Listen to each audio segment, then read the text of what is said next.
Mga anak ay ikinulong at sinasaktan ng madrasta sa madilim na silong ng milyon-milyong mansyon habang abala si Dante sa pagpirma ng mga kontratang bilyon-bilyon. Si Clarice at ang kanyang kabit na nagkukunwaring katulong ay nagpapakasasa sa sofa, winawaldas ang kanyang pera at pinagtatawanan ang mga pasa ng mga bata. Ang mga basurang ito ay alas kulang para makuha ang yaman ng mga De Leon. Mayabang na itinapon ni Clarice ang tira-tirang pagkain sa sahig at pinilit ang anak ni Dante na kumain sa kahihiyan. Ngunit ang kanyang imperyo ay gumuho sa sandaling iyon. Biglang bumukas ang pinto. Nakatayo si Dante na may galit na mga mata kasama ang mga armadong bodyguard at agad na ipinakulong ang dalawang impostor. Lumuhod si Dante para yakapin ang mga anak, itinapon ang pagkabulag at muling nabuhay bilang tunay na tagapagtanggol. Ninanakaw niyo ang pagkabata ng mga anak ko. Sisiguraduhin kong mabubulok kayo sa impyernong ito. Sapat na kaya ang huling pagsisisi ni Dante para hilumin ang malupit na sugat sa kaluluwa ng dalawang bata? Ang marangyang gate ng mansyon sa Forbes Park ay dahan-dahang bumukas para sa itim na sasakyan ni Dante de la Vega. Pagod mula sa isang linggong biyahe sa ibang bansa, ngunit may ngiti sa kanyang mga labi. Sa wakas, makakawi na rin siya. Ang amoy ng bagong gupit na damo at ang pamilyar na tanawin ng kanilang malawak na hardin ang sumalubong sa kanya. Isang perpektong larawan ng kapayapaan at tagumpay. Pagbaba niya ng sasakyan, bumungad agad sa kanya ang nakangiting mukha ni Clarice, ang kanyang asawa. Nakasuot ito ng isang simpleng puting bestida na lalong nagpapatingkad sa kanyang alindog. Sa likod nito ay nakatayo si Yaya Elena, ang kanilang pinagkakatiwalaang kasambahay na may magalang ng ngiti. "Welcome home, mahal," bati ni Clarice, sabay salubong ng isang mainit na yakap at isang magaan na halik sa pisngi. Gumanti si Dante ng yakap, ninamnam ang pamilyar na bango ng pabango nito. Ito ang eksenang palagi niyang inaasahan, isang maayos at masayang tahanan na naghihintay sa kanyang pagbabalik. "I missed you," bulong niya. "We missed you more," sagot ni Clarice, sabay hila sa kanya papasok. "Tingnan mo, naghanda ang mga bata ng sorpresa para sa'yo." Sa loob ng malawak na sala, nakatayo ang kanyang dalawang anak. Si Liana, ang kanyang 15 anyos na dalagita, at si Mateo, ang kanyang 7 taong gulang na bunso. May hawak silang isang malaking kartulina na may nakasulat na, "Welcome home, Papa." Ngumiti si Dante, isang ngangiting mula sa puso. "Halika kayo rito, mga anak." Lumapit si Mateo at yumakap sa kanyang binti, ngunit ang mga mata nito ay hindi nagpapakita ng kagalakan. Tila blanko at malayo ang tingin. Si Liana naman ay lumapit ng dahan-dahan. Ang mga mata ay nakatungo sa sahig na gawa sa marmol. "Liana, anak," sabi ni Dante. Hinawakan niya ang kamay nito para sana bigyan ng halik. Ngunit sa paghawak niya, tila napaso si Liana at bigla nitong binawi ang kamay. Sa mabilis na kilos na yon, nasilayan ni Dante ang isang bagay sa pulsuhan nito. Isang munting pasa na nagsisimula ng magkulay lila. Kumunot ang noo niya. "Anong nangyari dyan sa kamay mo?" Mabilis na itinago ni Liana ang kamay sa kanyang likuran. Wala po ito, Papa. Naipit lang po sa pinto." Ang boses niya ay mahina, halos isang bulong. Hindi ito tumitingin sa kanya. Sa halip ay sumulyap ito saglit kay Clarice. Si Clarice ay tumawa ng mahina, isang tunog na para bang musika, ngunit sa pandinig ni Dante ngayon ay may kakaibang sintonado. "Nako, itong si Liana, napakalikot kasi. Pero huwag kang mag-alala. Mahal, nalagyan na namin ng first aid yan. Di ba, Yaya Elena?" "Opo, sir. Ako po mismo ang nag-asikaso." Mabilis na sagot ng kasambahay. Pilit nang ngumiti si Dante, ngunit may isang maliit na tinik na tila bumaon sa kanyang dibdib. Pinilit niyang isantabi iyon. Marahil ay pagod lang siya sa biyahe. Ang hapunan ay inihanda ng engrande. Ang mahabang mesa ay puno ng mga paboritong pagkain ni Dante. Si Clarice ang nanguna sa masayang kwentuhan, ipinagmamalaki ang mga matataas na grado ni Liana sa eskwela at ang pagkapanalo ni Mateo sa isang art contest. I'm so proud of them, mahal. Manang-mana sa'yo, napakatalino, sabi ni Clarice habang sinusubuan ng pagkain si Mateo. Ngunit habang nagsasalita si Clarice, napansin ni Dante ang katahimikan ng kanyang mga anak. Si Liana ay nakayuko lang. Halos hindi ginagalaw ang pagkain sa kanyang plato. Ang mga kamay nito ay nakakuyom sa ilalim ng mesa. Si Mateo naman ay parang robot na ngumunguya. Ang mga mata ay nakapako sa kawalan. Liana, kumusta ang practice niyo sa volleyball? Pagsubok ni Dante na kausapin ng anak. Nagangat ng tingin si Liana. May bakas ng gulat sa kanyang mga mata. O okay lang po, Papa. Balita ko malapit na ang competition nyo. Manonood ako, ha? Isang mabilis na sulyap ulit ang ibinigay ni Liana kay Clarice bago sumagot. Sige po. At muli itong yumuko. Tinapos ang usapan. Isang nakakabinging katahimikan ang namayani sa parte ng mga bata. Tanging ang masayang boses ni Clarice at ang tunog ng mga kubyertos ang maririnig. Ang dating masayang hapagkainan ay tila naging isang entablado para sa isang perpektong palabas. At si Dante ay pakiramdam niya'y isa lamang manonood. Pagkatapos ng hapunan, sinubukan ni Dante na suyuin si Liana. Naabutan niya ito sa library, nagbabasa ng libro, o mas tamang sabihin, nakatitig lang sa libro. Anak, malumanay niyang tawag. Lumingon si Liana at sa pagkakataong ito, nakita ni Dante ang lungkot sa mga mata nito. Isang lungkot na hindi nababagay sa isang dalagitang tulad niya. May problema ba? Pwede mong sabihin kay Papa. Umupo si Dante sa tabi niya. Namimiss mo na ba ang mama mo? Umiling lang si Liana. Kinagat ang kanyang ibabang labi. Akmang magsasalita na sana ito nang biglang bumukas ang pinto. Liana, Hija, oras na para sa gamot mo, sabi ni Yaya Elena, may hawak na isang basong tubig at isang tableta. Gamot? Takang tanong ni Dante. Vitamins lang po, sir, paliwanag ni Yaya Elena. Para lumakas ang resistensya niya, medyo sakitin po kasi nitong mga nakaraang linggo. Tiningnan ni Dante ang anak, naghihintay ng kumpirmasyon, ngunit uminom lang ito ng gamot ng walang imik. Ang pagkakataon ay nawala na. Ang pader sa pagitan nila ay muling tumaas. Gabi na at hindi pa rin mapakali si Dante. Ang imahe ng pasa sa kamay ni Liana at ang blangkong mga mata ni Mateo ay paulit-ulit na bumabalik sa kanyang isipan. Dahan-dahan siyang bumangon mula sa kama, maingat na huwag magising si Clarice. Naglakad siya papunta sa kwarto ni Mateo. Bahagyang nakaawang ang pinto. Sumilip siya sa loob at nakita ang kanyang anak na mahimbing na natutulog. Ngunit may kakaiba sa ayos nito. Nakabaluktot ito sa isang sulok ng kama, tila nagtatago mula sa isang bagay na nakakatakot. Pumasok si Dante at kinumutan ito. Aalis na sana siya nang may maapakan siyang isang papel sa ilalim ng kama. Kinuha niya ito. Isa itong drawing, gawa sa Crayola. Nanlamig ang buong katawan ni Dante sa kanyang nakita. Ang drawing ay nagpapakita ng isang malaking bahay. Sa isang bintana, may isang lalaking nakatayo, maliit at nasa malayo. Sa loob ng bahay, may dalawang bata na umiiyak. Isang babae at isang mas maliit na lalaki. At sa tabi nila, may isang malaking figura ng babae. Walang mukha, ngunit may mahahabang kamay na tila mga kuko at may galit na aura sa paligid nito. Bumilis ang tibok ng kanyang puso. Ito ba ang mundo ng kanyang anak? Bumalik siya sa kama ni Mateo. Ang drawing ay nanginginig sa kanyang mga kamay. Dahan-dahan niyang ginising ang bata. Mateo, anak, anong ibig sabihin ng drawing na to? Nagising si Mateo. At nang makita ang hawak na papel ng ama, nanlaki ang kanyang mga mata sa takot. Hindi ito isang simpleng takot ng isang bata. Ito ay purong sindak.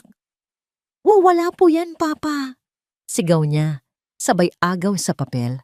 Bago pa man makapagsalita si Dante, pinunit ni Mateo ang drawing sa maliliit na piraso. At pagkatapos, humagulgol ito. Isang iyak na walang tunog. Tanging mga luha at nanginginig na balikat lamang. Isinubsob nito ang mukha sa unan. Tila ba nais nitong magtago mula sa buong mundo, lalo na mula sa sarili niyang ama. Kinabukasan, umalis si Dante para sa isang mahalagang pulong sa opisina. Kasabay ng pag-alis ng kanyang sasakyan ay ang paglalaho ng anumang bakas ng init at pag-asa sa loob ng mansyon. Para kay Liana, ang tunog ng nagsasarang gate ay hudyat ng pagsisimula ng totoong buhay sa loob ng bahay. Ang perpektong pamilya na ipinakita nila kagabi ay isang palabas lamang. At ngayon, bumagsak na ang kurtina. Nang gabing iyon, hindi siya nakatulog ng maayos. Ang alaala ng malumanay na tanong ng kanyang ama, "May problema ba?" ay paulit-ulit na umaling-awngaw sa kanyang isipan. Sandali siyang umasa. Sandali niyang naisip na baka ito na ang pagkakataon, ang katapusan ng kanilang pagtitiis. Ngunit ang takot na matagal nang ipinunla sa kanyang puso ay mas malakas. Ang takot na yon ang nagpipi sa kanyang mga labi. Nasa hapagkainan sila para sa almusal. Si Clarice, nakasuot ng isang seda na roba, ay humihigop ng kape habang nagbabasa ng dyaryo. Si Mateo ay tahimik na kumakain ng kanyang cereal. Si Liana naman ay maingat na kumukuha ng kanin. Bawat galaw ay kalkulado. "Liana!" biglang sabi ni Clarice, hindi inaalis ang tingin sa dyaryo. "Huwag mong kalimutan na linisin ang bodega mamaya. Ang dumi-dumi na roon." "Pero Tita Clarice, may group project po kami mamaya," mahinang sagot ni Liana. Ibinaba ni Clarice ang dyaryo. Ang mga mata nito ay malamig, walang emosyon. "Talaga ba? O baka naman maglalandi ka lang kasama ng mga kaibigan mo? Akala mo ba hindi ko alam? Isang beses ka nang nahuli ni Yaya Elena na may kachat na lalaki." "Hindi po totoo yun, tita." Halos pabulong na sabi ni Liana habang nararamdaman ang pag-init ng kanyang mga pisngi. Ang tinutukoy ni Clarice ay ang kaklase niyang lalaki na nagtanong lamang tungkol sa kanilang assignment. Ngumisi si Clarice. "Huwag ka nang magsinungaling. Cancel your project. Ang paglilinis ng bodega ang uunahin mo." Sa pagkabigla at panginginig ng kamay ni Liana, aksidenteng natabig niya ang kanyang plato. Ang kanin at itlog ay kumalat sa puting mantel. Nanlaki ang mga mata ni Liana sa takot. Sorry po, tita. Ay, hindi ko po sinasadya." "Oh dear," sabi ni Clarice sa isang tonong nagpapanggap na nag-aalala, ngunit may kislap ng tagumpay sa kanyang mga mata. "Ang clumsy mo talaga. Sayang ang pagkain." Tumayo si Clarice at lumapit sa kanya. Akala ni Liana ay sasampalin siya, kaya napapikit siya. Ngunit sa halip, marami nitong hinaplos ang kanyang buhok. "Dahil sinayang mo ang pagkain mo, hindi ka na mag-aalmusal. That's your punishment for being wasteful, understand?" Tumango lang si Liana, hindi magawang magsalita. Pinanood niya habang tinatawag ni Clarice si Yaya Elena para linisin ang kalat at habang siya ay naiwang gutom sa mesa. Hapon na. Si Mateo ay naglalaro sa sala gamit ang kanyang mga laruang kotse. Tahimik na nagpupunas ng mga muebles si Liana. Ramdam ang pananakit ng kanyang tiyan dahil sa gutom. Bigla, sa gitna ng paglalaro ni Mateo, aksidente nitong natabig ang isang mamahaling florera na nakapatong sa isang mesita. Ang tunog ng nababasag na porselana ay tila isang bomba na sumabog sa katahimikan ng mansyon. Nanigas sa kinatatayuan si Liana at Mateo. Mula sa itaas, narinig nila ang mabilis na mga yapak ni Clarice. "Anong nangyari dito?" Sigaw nito pagbaba ng hagdan. Nanginginig na sa takot si Mateo. Ang mga luha ay nagsisimula ng mamuo sa kanyang mga mata. Sorry po, tita." Hindi ko po sinasadya." Nakita ni Liana ang galit sa mga mata ni Clarice. Isang galit na alam niyang kayang manakit. Bago pa man makalapit si Clarice kay Mateo, mabilis na humarang si Liana. Ako po, tita. Ako po ang nakabasag. Pagsisinungaling niya, ang boses ay matatag sa kabila ng takot.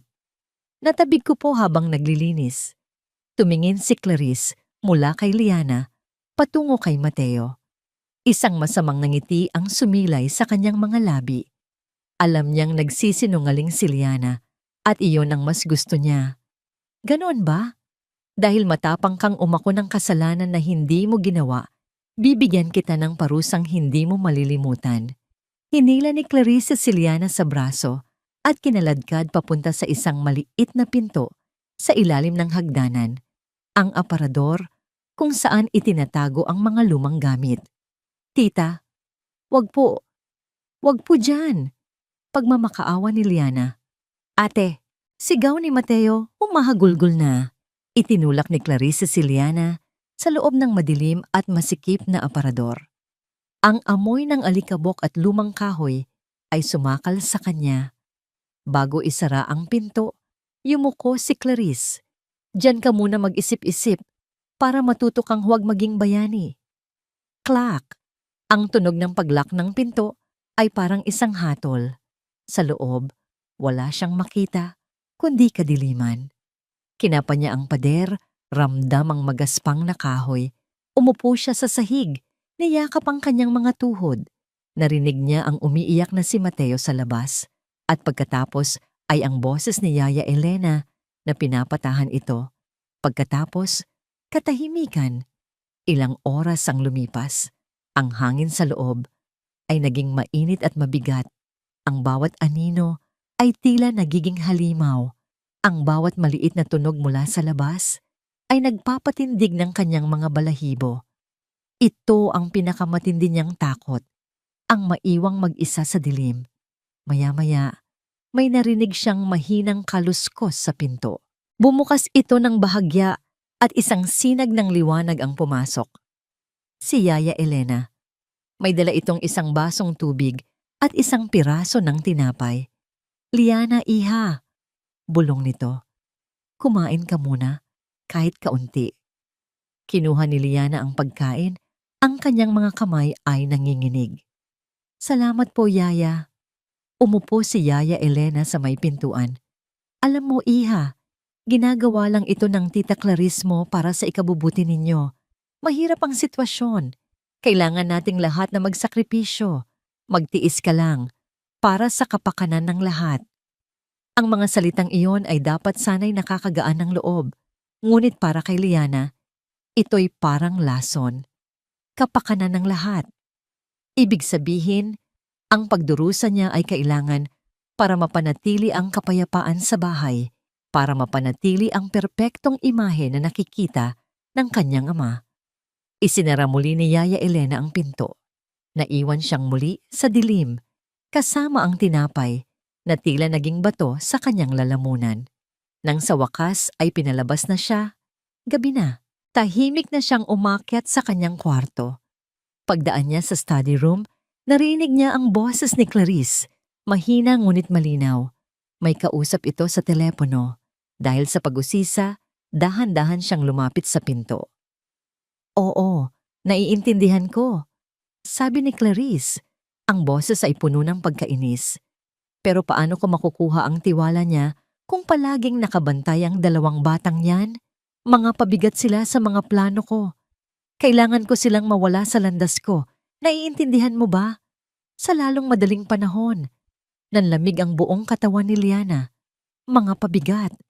Kailangang mawala. Aatras na sana siya nang biglang tumunog ang sahig na kanyang kinatatayuan. Karke, natigil ang pagsasalita sa loob. Dahan-dahang bumukas ang pinto.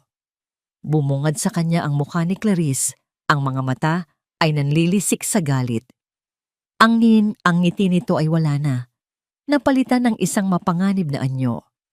Hinawakan ni Clarice ang braso ni Liana ng mahigpit sa mismong pasa na nakita ng kanyang ama. Napangiwi si Liana sa sakit. Yumuko si Clarice. Ang mabango nitong hininga ay naging isang malamig na hangin sa kanyang tainga. Narinig mo lahat, hindi ba? Bulong nito, ang boses ay parang kaluskos ng ahas. Makinig ka sa akin, Liana, at makinig kang mabuti. Hinigpitan pa nito ang hawak. Kung may maririnig ang papa mo, kahit isang salita lang, tungkol sa kahit anong narinig o nakita mo sa bahay na to, sisiguraduhin kong hindi mo na makikita ang kapatid mo, kahit kailan. Binitawan siya nito ng bigla, na halos ikabuwal niya. Pagkatapos ay ngumiti ito muli, ang ngiting ipinapakita nito sa kanyang ama, at isinara ang pinto. Naiwan si Liana sa pasilyo, nanginginig, hindi makahinga, habang ang banta ni Clarice ay tumatatak sa bawat sulok ng kanyang isipan na parang isang sumpa. Hindi nakatulog si Dante ng gabing iyon. Ang imahe ng kanyang anak na si Mateo, na nanginginig habang pinupunit ang sarili nitong drawing, ay tila isang multong hindi siya tinitigilan. Ang bawat hagulgol na pilit tinatago ng bata ay parang isang kutsilyong paulit-ulit na tumatarak sa kanyang puso. May mali. Isang malaking pagkakamali sa loob ng perpektong tahanan na akala niya ay kanyang binuo. Kinabukasan, sinubukan niyang harapin ang problema. Hinintay niyang umalis ang mga bata papuntang eskwela bago niya kinausap si Clarice sa kanilang silid. Nakaupo ito sa harap ng salamin, abala sa paglalagay ng pampaganda, ang larawan ng isang babaeng payapa at walang inaalala. Clarice, kailangan nating mag-usap. Simula ni Dante, sinubukang gawing kalmado ang kanyang boses. Tungkol saan, mahal? Tanong nito. Ang mga mata ay nasa salamin pa rin. Tungkol sa mga bata, napapansin kong malungkot sila. Lalo na si Liana at si Mateo. Takot na takot siya kagabi. Sa wakas, humarap si Clarice sa kanya. Ang nangiti nito ay nawala. Napalitan ng isang ekspresyon ng pagkalito at sakit. Ano ang ibig mong sabihin na hindi ko sila inaalagaan ng maayos? Hindi, yun ang sinasabi ko. Ang gusto ko lang malaman ay kung may nangyayari bang hindi ko alam. Biglang tumayo si Clarice. Ang mga mata nito ay nagsimulang mamasa. Dante, ginagawa ko ang lahat. Mula nang pumanaw si Martha, sinubukan kong punan ang lugar niya. Alam kong hindi ako ang tunay nilang ina, pero minamahal ko sila na parang sarili kong mga anak. Masakit naman yata na pagdudahan mo ako ng ganito. Nagsimula na itong umiyak. Mga luhang dahan-dahang dumadaloy sa kanyang mga pisngi. Ito ba ang sukli sa lahat ng sakripisyo ko? Ang pag-isipan mo ako ng masama? Sabihin mo sa akin, Dante, hindi mo pa rin ba ako kayang pagkatiwalaan? Naramdaman ni Dante ang isang pamilyar na kirot ng konsensya. Muli, siya na naman ang lumalabas na masama. Siya ang nanakit sa babaeng walang ibang ginawa, kundi mahalin siya at ang kanyang mga anak. Clarice, hindi sa ganoon, sabi niya, lumalambot ang boses. Hindi? Pero yun ang naririnig ko, sabi nito sa pagitan ng mga hikbi. Kung may problema ang mga bata, baka dahil namimiss ka nila. Lagi kang wala. Baka dapat sa halip na ako ang tanungin mo, ay tingnan mo muna ang sarili mo. Ang mga salita nito ay tumama sa kanya ng husto. Dahil totoo, naging abala siya sa trabaho. Ginamit niya ang kumpanya bilang takasan mula sa kalungkutan ng pagkawala ng kanyang unang asawa. Marahil ay tama si Clarice. Marahil ay siya nga ang may kasalanan. Yumakap siya sa asawa. Patawad. Patawarin mo ako, mahal. Stressed lang siguro ako. Ngunit habang yakap niya si Clarice, ang imahe ng pasasapulsuhan ni Liana ay hindi pa rin maalis sa kanyang isipan. Dahil hindi pa rin mapanatag, naisip niyang kausapin ang isang taong matagal na niyang pinagkakatiwalaan. Pinuntahan niya si Yaya Elena sa kusina. Naghahanda ito ng merienda para sa pag-uwi ng mga bata. Yaya Elena, maari ba tayong mag-usap sandali? Siyempre po, Sir Dante. Sagot nito. Pinunasan ang mga kamay sa kanyang apron. Kumusta po ba talaga ang mga bata kapag wala ako? Diretsong tanong ni Dante. Maging tapat po kayo sa akin. Bumuntong hininga si Yaya Elena, isang malalim na buntong hininga na puno ng pag-unawa. Sir, ang totoo po, nasa mahirap na edad po si Liana, nagdadalaga. At si Mateo naman po, hinahanap pa rin ang kanyang yumaong ina. Normal lang po na medyo nagre-rebelde sila. Pero ang pasa sa kamay ni Liana, naku sir, aksidente lang po talaga yon. At alam niyo po, si Ma'am Clarice, sobra po ang pag-aalala niya. Siya pa nga po ang nag-init ng tubig para lagyan ng warm compress ang kamay ni Liana. Nakikita ko po, sir, araw-araw. Malaki po ang pagmamahal ni Ma'am Clarice sa mga bata. Sinusubukan niya po ang lahat, pero mahirap po talagang tapatan ang isang tunay na ina. Ang bawat salita ni Yaya Elena ay tila isang patak ng langis sa nag-aalab na apoy ng kanyang pagdududa. Pinapakalma siya, ngunit alam niyang nandyan pa rin ang apoy. Ang sinasabi ng matanda ay lohikal at kapani-paniwala. Ngunit ang sigaw ng kanyang puso, ang kanyang kutob, bilang isang ama, ay iba ang sinasabi. Gabi na. Nagkulong si Dante sa kanyang study. Ang mga papeles ng kumpanya ay nakakalat sa kanyang mesa, ngunit ang isip niya ay lumilipad sa ibang lugar. Pakiramdam niya ay napapaligiran siya ng mga pader. Ang kanyang mga anak ay hindi makapagsalita. Ang kanyang asawa ay nagiging biktima sa tuwing siya'y magtatanong. At ang kanyang pinagkakatiwalaang kasambahay ay tila kinakampihan ng kanyang asawa. Binuksan niya ang kanyang laptop. Sa halip na mga ulat sa negosyo, ibang bagay ang kanyang hinanap. Keywords: Hidden Camera for Home, Nannycam Philippines, How to Monitor Homes Secretly.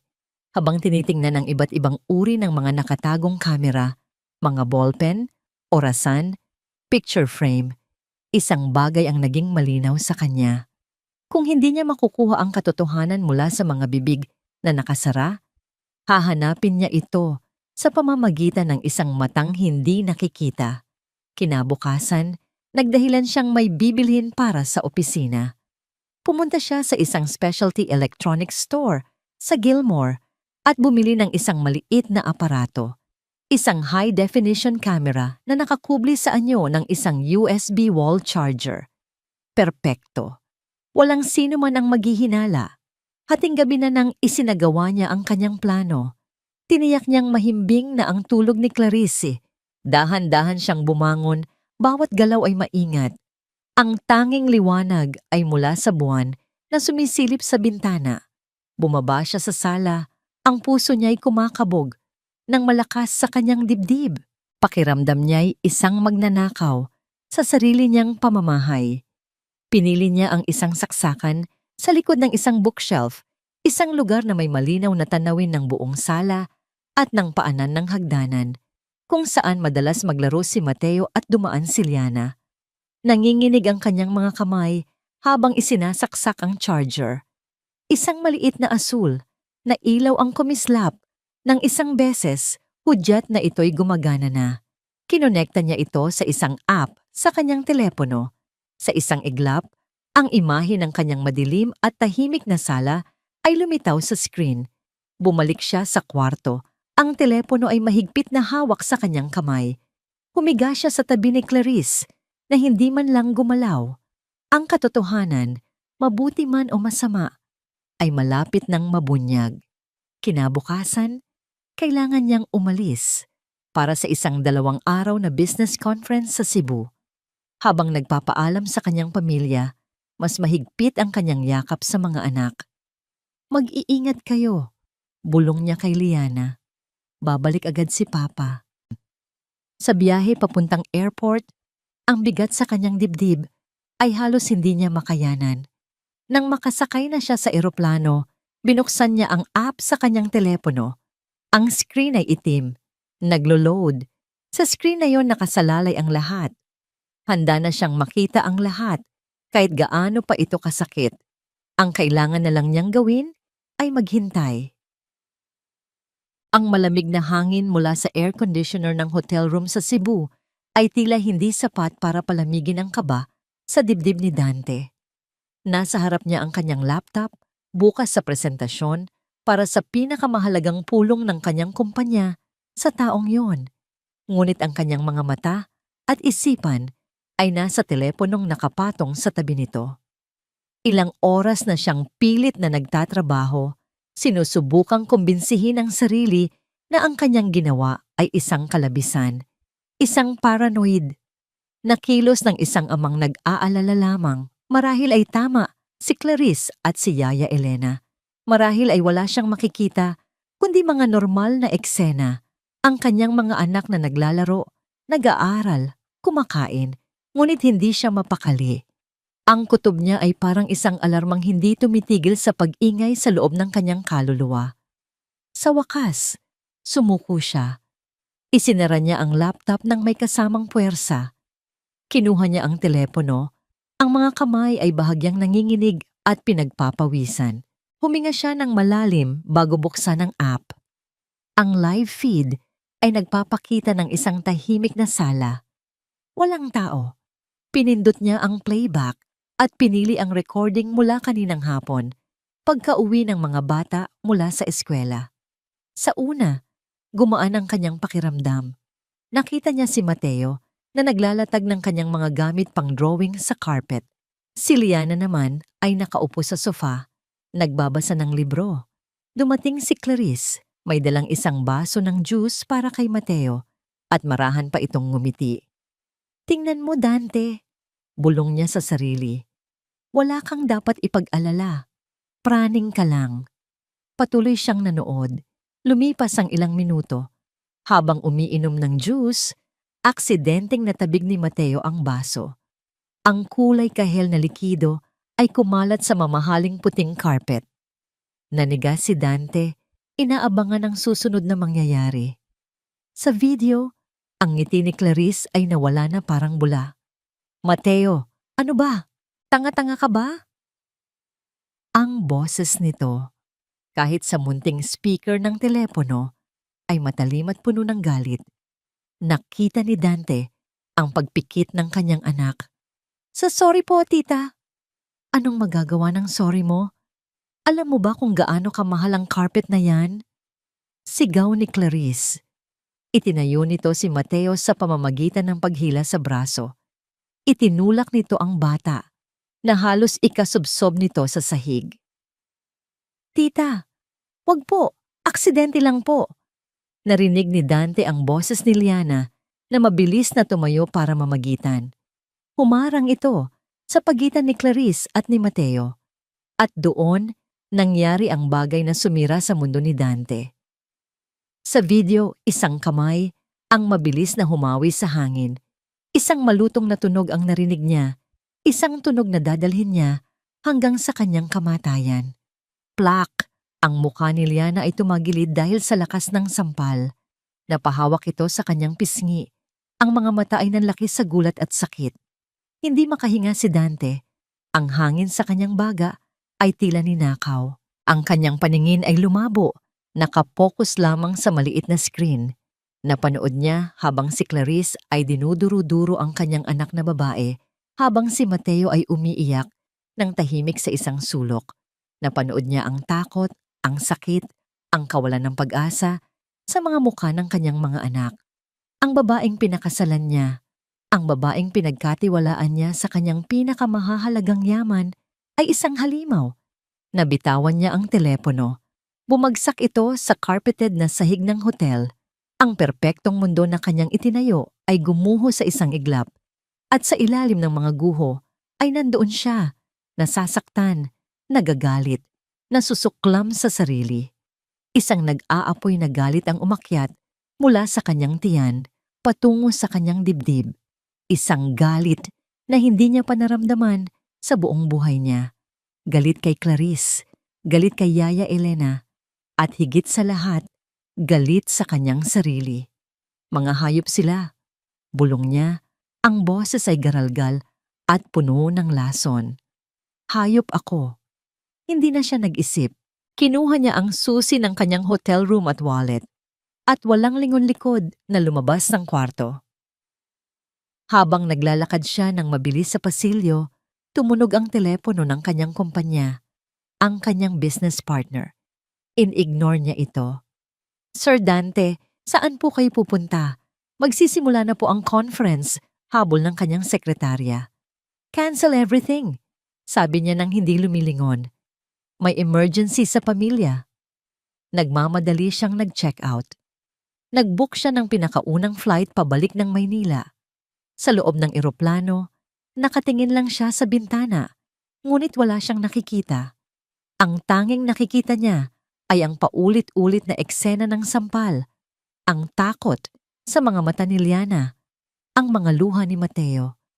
Bawat minuto sa himpapawid ay parang isang walang katapusang pagdurusa. Paglapag sa Maynila, hindi na siya umuwi sa mansyon. Dumiretso siya sa kanyang opisina. Kinuha niya ang isang tablet, ikinonekta ito sa telepono, at i-download ang video file. Kailangan niya ng mas malaking screen. Kailangan niya ng kopya. Gabi na nang sa wakas, ay umuwi siya. Pagpasok niya sa bahay, sinalubong siya ng nag-aalalang si Clarice. Mahal, anong nangyari? Bakit ka umuwi agad? Tumawag ang sekretarya mo, sabi... Hindi niya ito pinatapos. Walang salitang lumabas sa kanyang bibig. Inilapag niya ng malakas ang tablet sa glass center table sa sala. Blag! Napapitlag si Clarice sa gulat. Pinindot ni Dante ang play. Ang katahimikan ng gabi ay binasag ng mga sigaw mula sa tablet. Ang boses ni Clarice, galit at malupit. Ang iyak ni Mateo. Ang tunog ng sampal. Nakita ni Dante ang pagbabago sa mukha ni Clarice. Mula sa pag-aalala, naging pagkalito, at nang sa wakas ay nakita nito ang eksena sa screen, ang kulay ay nawala sa kanyang mukha. Nanlamig ito, ang mga mata ay nanlaki sa pagkagulat. Nahuli na siya. Nang matapos ang video, isang nakakabinging katahimikan ang pumuno sa silid. Ano yan? Dante. Paano? Nautal na sabi ni Clarice. Ang mga mata ay hindi makapaniwalang nakatingin sa tablet. Pagkatapos ay sa kanya. Ang boses ni Dante ay mababa at delikado. Isang tunog na hindi pa naririnig ni Clarice mula sa kanya kailanman. Hindi paano ang tanong, Clarice. Ang tanong ay bakit. Ang bawat salita ay tila isang piraso ng yelo. Bakit mo ginawa yan sa mga anak ko? Biglang nagbago ang anyo ni Clarice. Ang pagkagulat ay napalitan ng isang uri ng galit na ipinanganak mula sa desperasyon. Ang isang hayop na nakulong sa sulok ay lalaban. You spied on me? Sigaw niya. Ang boses ay biglang tumaas at naging matinis. Sa sarili nating pamamahay, tinratraidor mo ako, Dante. Nilagyan mo ng kamera ang bahay na to? Sumagot ka sa tanong ko. Maring sabi ni Dante, hindi natitinag sa pagbabago ng taktika nito. Tumawa si Clarice, isang tawang walang kagalakan, isang tawang puno ng pait. Ang sagot? Gusto mong malaman ang sagot? Disiplina ang tawag dyan, Dante. Isang bagay na hindi mo kayang ibigay dahil palagi kang wala. Lumalaki ang mga anak mo na walang respeto, walang modo. Ako ang humaharap sa kanila araw-araw. Ako ang nagsasakripisyo para maging isang ina sa kanila. Isang ina? Halos matawa si Dante sa kapaitan. Ang tawag dyan ay kalupitan, Clarice. Huwag na huwag mong dudungisan ang salitang ina sa pamamagitan ng marumi mong bibig. Lumapit siya. Bawat hakbang ay mabigat. Bawat hakbang ay nagpapahiwatig ng isang pinal na desisyon. Nakita ko ang lahat. Ang pasa sa kamay ni Liana. Ang takot sa mga mata ni Mateo. Pinili kong magbulag-bulagan dahil mas madali yon. Pinili kong maniwala sa mga kasinungalingan mo dahil ayokong harapin ang katotohanan na nabigo ako bilang isang ama. Hinablot niya ang tablet mula sa mesa, pero tapos na yon. Tumingin siya ng diretso sa mga mata nito at sa unang pagkakataon, nakita ni Clarice ang isang Dante na hindi niya kilala. Isang Dante na hindi na kayang manipulahin. Isang Dante na handang wasakin ang lahat. Tapos na tayo, deklara niya. Ang boses ay pinal at walang bahid ng pag-aalinlangan. Mag-impake ka ng mga gamit mo, ngayon din, at umalis ka sa pamamahay ko. Sa isang iglap, ang mga luhang puno ng pagkukunwari ni Clarice ay natuyo. Ang kanyang mukha ay nagpakita ng tunay nitong kulay, isang maskara ng purong galit at pagbabanta. Umalis? Ngumisi ito, isang ngangising nakakakilabot. Sa tingin mo, ganoon lang kadali yon, Dante? Asawa mo ako. May karapatan ako sa bahay na to, sa buhay na to, at sa mga batang yan. Idinuro niya si Dante. Ang daliri ay nanginginig sa galit. Nakalimutan mo na ba? Ako ang perpektong asawa, ang mabuting ina-inahan. Sa mata ng lahat, ako ang biktima dito. Isang babaeng sinubaybayan ng sarili niyang asawa. Sino sa tingin mo ang paniniwalaan nila? Humakbang ito palapit. Ang bawat salita ay puno ng lason. Ang kanyang boses ay naging isang mapanganib na bulong. Sige, subukan mo. Subukan mong kunin sa akin ang mga bata. Sisirain ko ang pangalan mo hanggang sa wala nang matira sa'yo. Ang sigawan kagabi ay huminto. Ngunit ang iniwan nitong katahimikan ay mas mabigat at mas nakakatakot. Para kay Liana, ang mansyon ay naging isang malaking hawla. Dati, ang panganib ay nagtatago sa mga ngiti at malalambing na salita ni Clarice. Ngayon, ang panganib ay lantad na.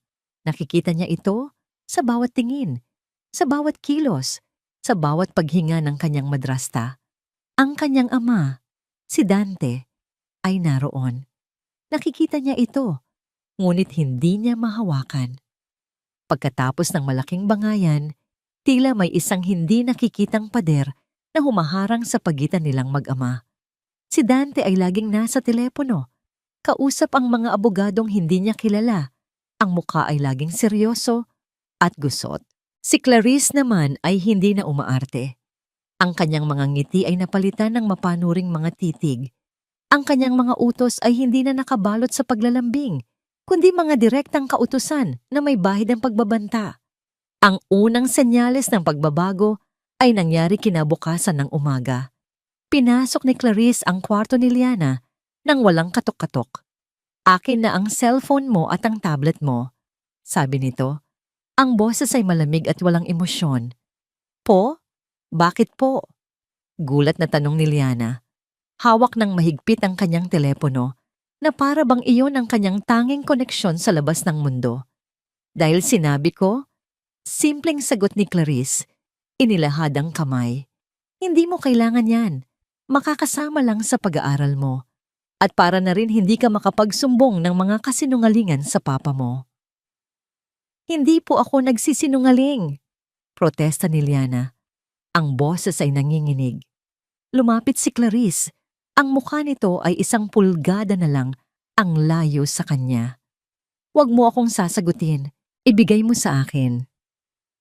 Dahil sa takot, dahan-dahang iniabot ni Liana ang kanyang mga gadget. Kinuha ito ni Clarice nang walang pasabi at lumabas ng kwarto. Naiwan siyang nakatayo roon. Pakiramdam ay pinutulan siya ng dila at mga kamay. Simula sa araw na yon, ang kanyang mundo ay lumiit hanggang sa 4 na sulok na lamang ng bahay na yon. Ang kanyang tanging pag-asa ay ang kanyang ama. Ngunit sa tuwing sinusubukan ni Dante na kausapin siya ng masinsinan, palaging may humaharang. Isang hapon, nakita siya ni Dante sa hardin. Liana, anak. Panimula nito, ang boses ay puno ng pag-aalala. Akmang magsasalita na sana si Liana nang biglang sumulpot si Yaya Elena mula sa kung saan may dalang isang baso ng juice. Liana, Hija, pinapatawag ka na ni Ma'am Clarice. May ipapalinis daw siya sa'yo. Heto, inumin mo muna ito. Ang nangiti ni Yaya Elena ay pareho pa rin, ngunit ang mga mata nito ay iba na. Mayroon ng talim, isang babala, napilitan si Liana na sumunod. Iniiwan ng kanyang ama na walang magawa, kundi mapabuntong hininga.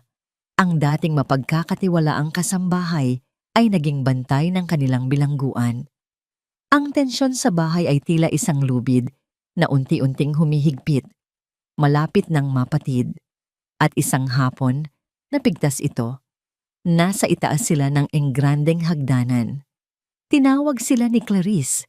Sinabing ito may mahalaga raw silang pag-uusapan.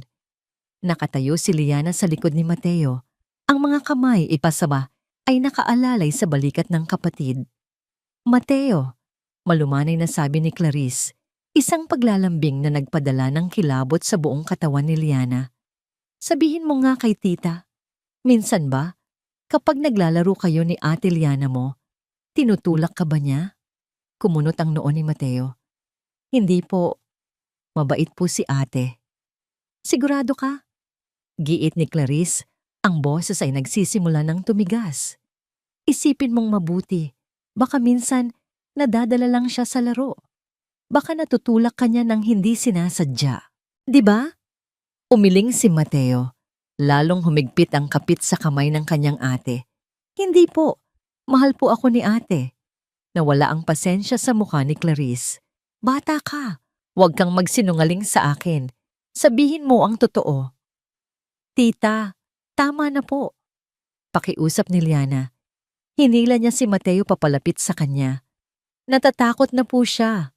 Binaling ni Clarice ang nanlilisik nitong mga mata kay Liana. Huwag kang makialam dito, traidora ka. At muli, hinarap nito si Mateo. Lumapit ito. Ang bawat hakbang ay mabigat at puno ng pagbabanta. Isa. Pangbeses. Tinulak ka ba ng ate mo?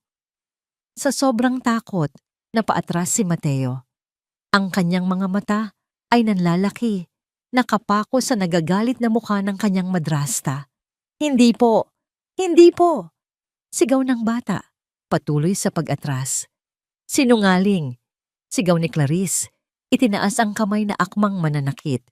Sa pag-urong ni Mateo, hindi niya namalayan na nasa dulo na pala siya ng hagdan.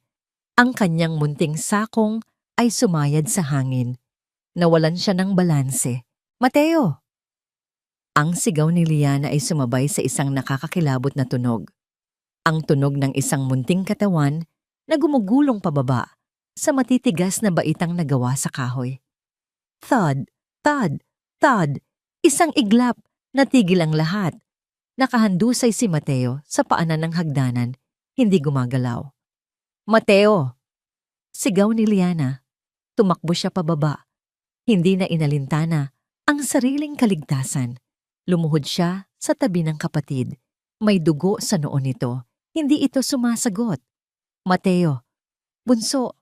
Gumising ka! Sa itaas ng hagdanan, nakatayo pa rin si Clarice. Nilingon siya ni Liana. Ang mga mata ay puno ng luha at galit. At ang nakita niya ay hindi pag-aalala o takot. Sa isang mabilis na sandali, bago ito nagpanggap na natataranta, nakita ni Liana ang isang kislap sa mga mata ni Clarice. Isang kislap ng tagumpay. Ang sigaw ni Liana ang nagpababa kay Dante at Yaya Elena mula sa kani-kanilang mga silid. Ang sumunod na mga pangyayari ay malabo na sa isip ni Liana. Ang pagtawag ng ambulansya, ang pagmamadali, ang mga sirenang umalingaw-ngaw. Ang sumunod niyang natatandaan ay ang nakakapasong liwanag at amoy ng ospital. Nakaupo siya sa isang malamig na upuan sa labas ng emergency room na babalot ng kumot. Ang kanyang ama ay palakad-lakad. Ang mukha ay hindi maipinta sa pag-aalala. Si Clarice naman ay nakaupo sa isang sulok, tahimik na umiiyak. Lumabas ang isang doktor. Mr. De La Vega, mabilis na lumapit si Dante. Ako po. Kumusta ang anak ko, Dok? Stable na po siya, sabi ng doktor, na nagbigay ng kaunting ginhawa sa lahat. Pero mayroon po siyang bali sa kaliwang braso at mild concussion. Kailangan po siyang ma-admit para maobserbahan natin sa susunod na 24 oras. Napahawak si Dante sa kanyang noo, isang halo ng ginhawa at patuloy na pag-aalala. Tumingin siya kay Liana, ang mga mata ay nagtatanong, Anak, anong nangyari? Bago pa man makasagot si Liana, tumayo si Clarice. Lumapit ito kay Dante, humahagulgol at kumapit sa braso nito. Ang kanyang mukha ay basang-basa sa mga pekeng luha. Dante, "Mahal?" sabi nito sa pagitan ng mga hikbi. Hindi ko, hindi ko alam kung paano sasabihin sa'yo." Tumingin ito kay Liana. Ang mga mata ay puno ng kunwaring awa at akusasyon. Si Liana, nag-aaway sila ni Mateo. Nagkahabulan. Tinulak niya si Mateo. Ang mga salita ni Clarice ay tumama kay Dante na parang isang malakas na sampal, kapantay ng sampal na napanood niya sa video. Si Liana, tinulak niya si Mateo. Tumingin si Dante sa kanyang anak na babae. Si Liana ay nakaupo sa malamig na sahig, nakabalot sa kumot. Ang mukha ay basang-basa sa luha, ngunit ang mga mata ay nanlalaki sa hindi makapaniwalang sakit. Hindi ito nagsasalita, hindi ito nagpoprotesta.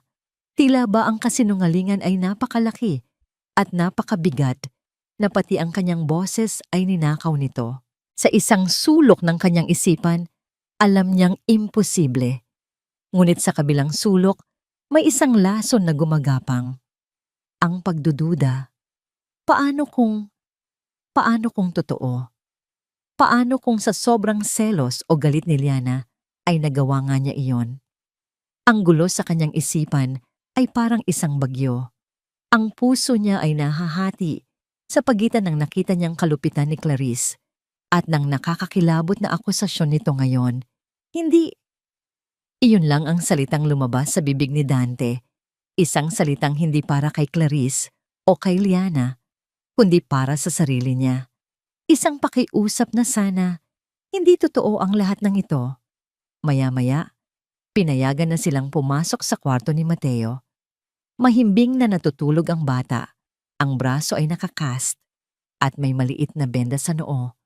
Umupo si Dante sa tabi ng kama, hinawakan ang kamay ng anak. Si Clarice naman ay umupo sa kabilang panig. Ipinagpapatuloy ang kanyang pagganap bilang isang nag-aalalang ina. Inaayos ang kumot, hinahaplos ang buhok ni Mateo. Ang bawat kilos nito ay tila isang karayom na tumutusok sa mata ni Dante. Sumunod na pumasok si Yaya Elena. May dalang isang bag ng mga damit at gamit.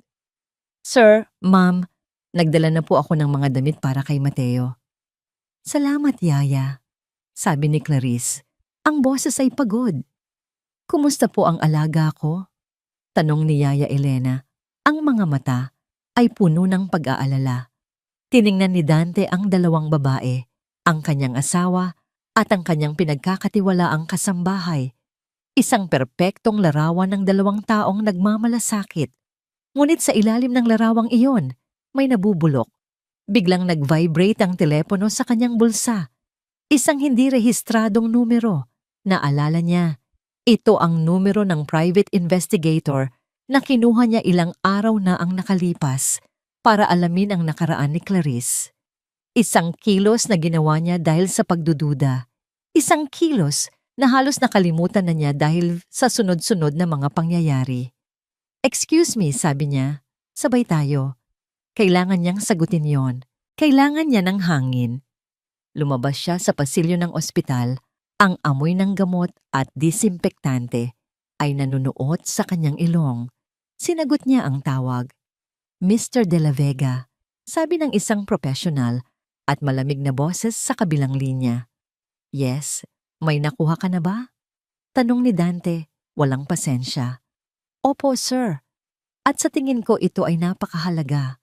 Tungkol po ito sa pagkatao ni Clarice Reyes." "Anong tungkol sa kanya?" Ang buo niya pong pangalan ay hindi lang Clarice Reyes. Ito po ay Clarice Reyes Alcantara. Mayroon po siyang nakatatandang kapatid na babae. Pangalan po niya ay Elena Reyes Alcantara. Natigilan si Dante. Ang mga salita ay tila dumaan lang sa kanyang tainga. Hindi pa lubusang pumapasok sa kanyang isipan. "Elena?" "Opo, sir," patuloy ng investigador. "Ayon po sa aming source, siya rin po ang babaeng kasalukuyang nagtatrabaho sa inyo bilang kasambahay, si Yaya Elena. Magkapatid po sila, isang nakakabinging katahimikan. Para kay Dante, ang buong pasilyo ng ospital ay biglang umikot. Napahawak siya sa pader para suportahan ang sarili. Ang investigador ay nagpatuloy, ang bawat salita ay isang pako na ibinabaon sa kabaong ng katotohanan. Mayroon din po silang kasaysayan ng mga katulad na arrangement sa nakaraan, mga maliliit na panloloko. Ang kapatid po ang naghahanap ng target at ang isa naman ay sumusuporta mula sa loob. Bam! Lahat ng piraso ng palaisipan ay biglang nagkabit-kabit sa isipan ni Dante. Isang napakalinaw at nakakakilabot na larawan ang nabuo. Ang mga salita ni Yaya Elena. Malaki po ang pagmamahal ni Ma'am Clarice sa mga bata. Isang kasinungalingan para protektahan ang kapatid. Ang palaging pagsulpot ni Yaya Elena sa tuwing kinakausap niya si Liana. Hindi ito nagkataon. Ito ay sadyang pagharang. Ang pagdadala ni Yaya Elena ng pagkain kay Liana sa loob ng aparador. Magtiis ka lang para sa kapakanan ng lahat. Hindi ito awa. Ito ay manipulasyon. Isang paraan para manatiling tahimik si Liana para sa kapakanan ng kanilang plano. Ang pagtataksil ay parang isang aalon na rumagasa sa kanya, mas malakas at mas masakit kaysa sa una. Hindi lang si Clarice ang kanyang kalaban. Dalawa sila. Dalawang ahas sa loob ng kanyang pamamahay, dalawang demonyong pinagkatiwalaan niya sa buhay ng kanyang mga anak. Dahan-dahan niyang ibinaba ang telepono. Huminga siya ng malalim, pinipilit na pakalmahin ang nagwawalang galit sa kanyang dibdib. Ang galit niya ngayon ay iba na. Hindi na ito mainit at sumasabog. Ito ay malamig, tahimik, at mas mapanganib. Tumingin siya sa salamin ng pinto ng kwarto ni Mateo. Mula sa labas, kitang-kita niya ang eksena sa loob. Nakita niya si Clarice na bumubulong sa tainga ni Yaya Elena at nakita niya si Yaya Elena na marahang hinahaplos ang likod ng kapatid nito.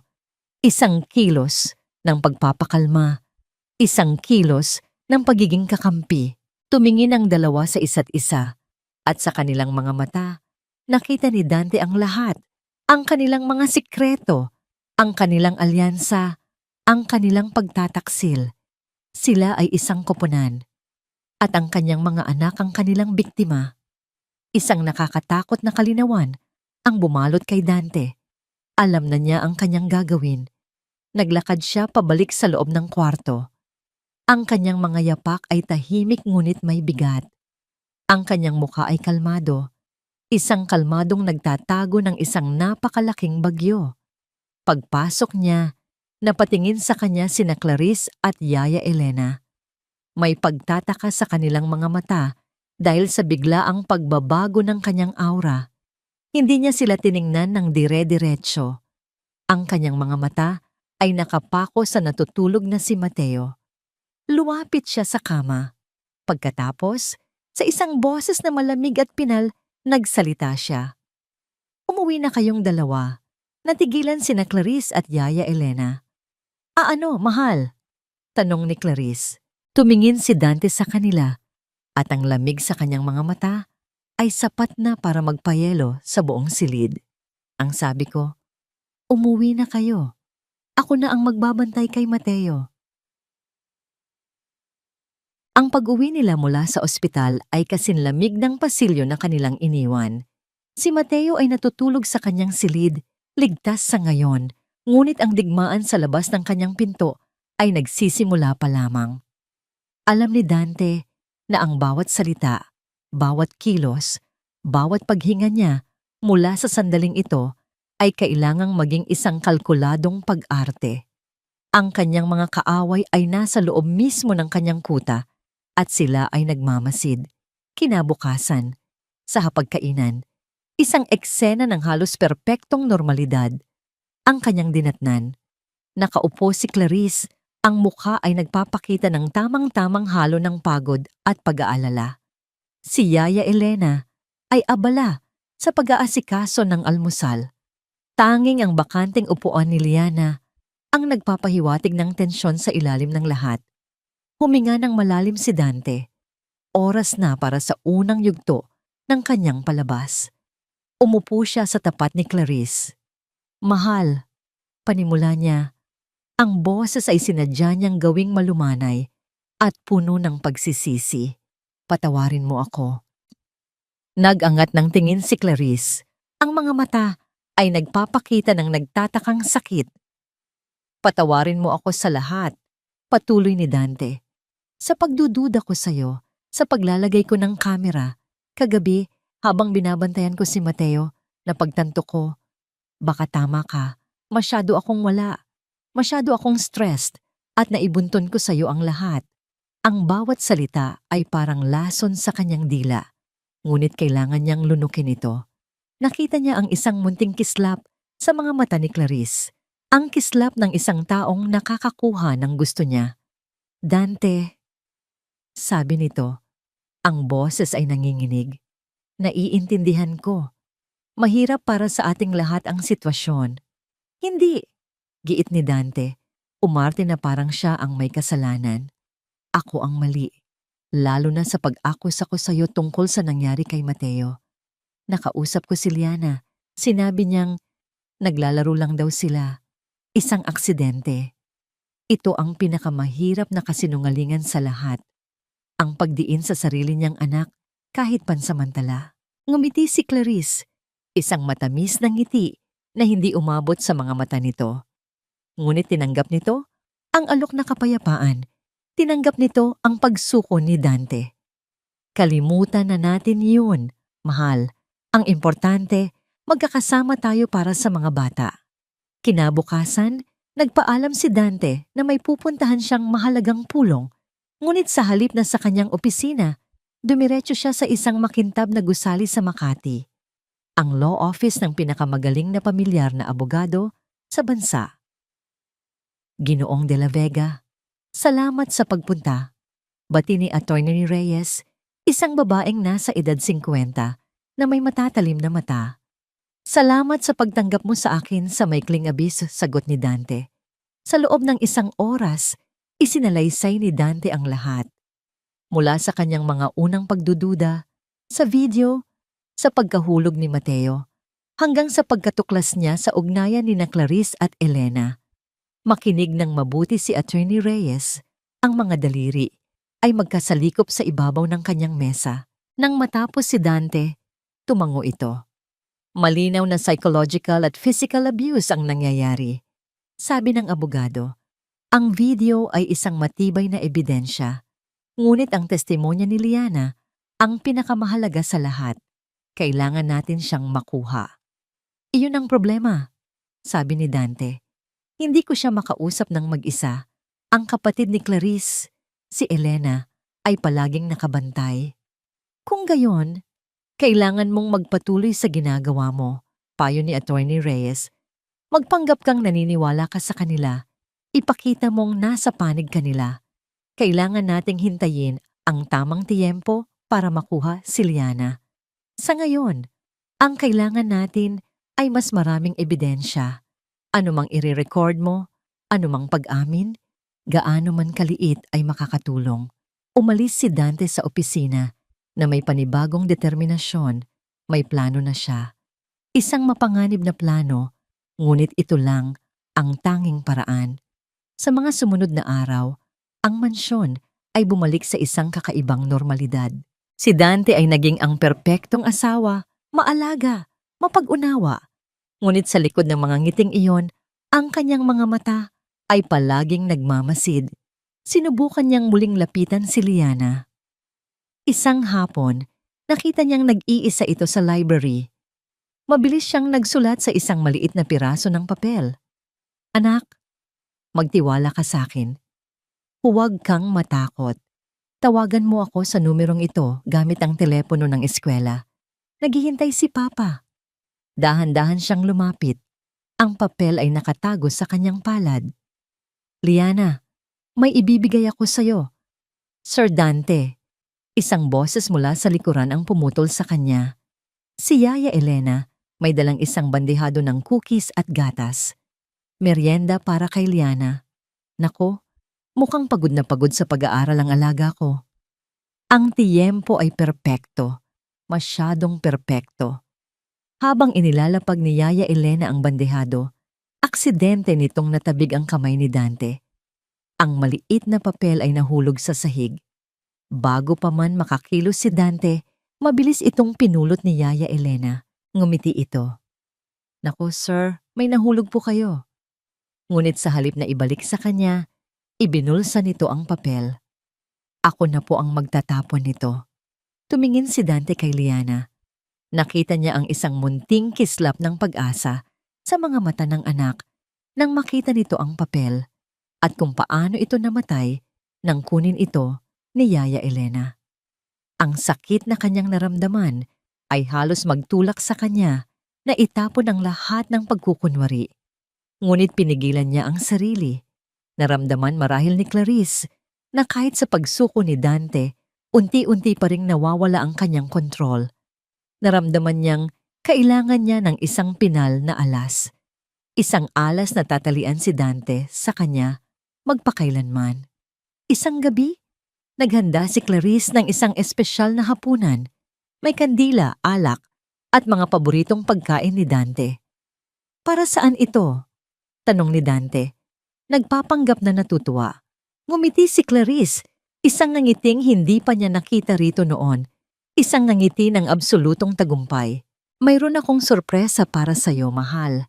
Isang sorpresa na magbabago sa buhay nating lahat. Kinuha nito ang kamay ni Dante at inilagay sa kanyang tiyan. Dante! Bulong nito. Ang mga mata ay nagniningning. Buntis ako. Magkakaanak na tayo. Natigilan si Dante. Ang hangin ay tila ninakaw mula sa kanyang baga. Ang lahat ng dugo sa kanyang katawan ay tila bumuhos pababa sa kanyang mga paa. Bago pa man siya makabawi, inabutan siya ni Clarice ng isang maliit na puting bagay. Isang pregnancy test. May 2 malinaw na pulang linya. Positibo. Hindi mo na kami pwedeng iwan, Dante, sabi ni Clarice. Ang boses ay matamis, ngunit ang mga mata ay puno ng hamon. Magkakaroon na tayo ng sarili nating pamilya. Ang balita ay kumalat sa mansyon na parang isang sakit. Hindi ito opisyal na inanunsyo sa isang masayang hapunan. Narinig lang ito ni Liana.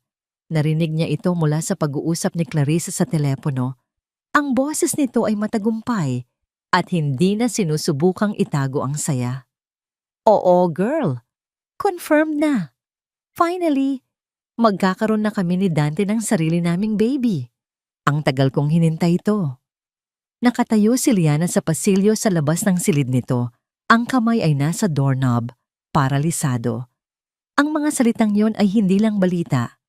Iyon ay isang sentensya. Isang hatol na habambuhay siyang magiging tagalabas sa sarili niyang pamamahay. Ang munting pag-asa na baka may plano ang kanyang ama, na ang lahat ng ito ay isang palabas, ay biglang dinurog at ginawang abo. Isang anak, isang tunay na anak. Ibig sabihin, si Clarice ay mananatili na. Magpakailanman.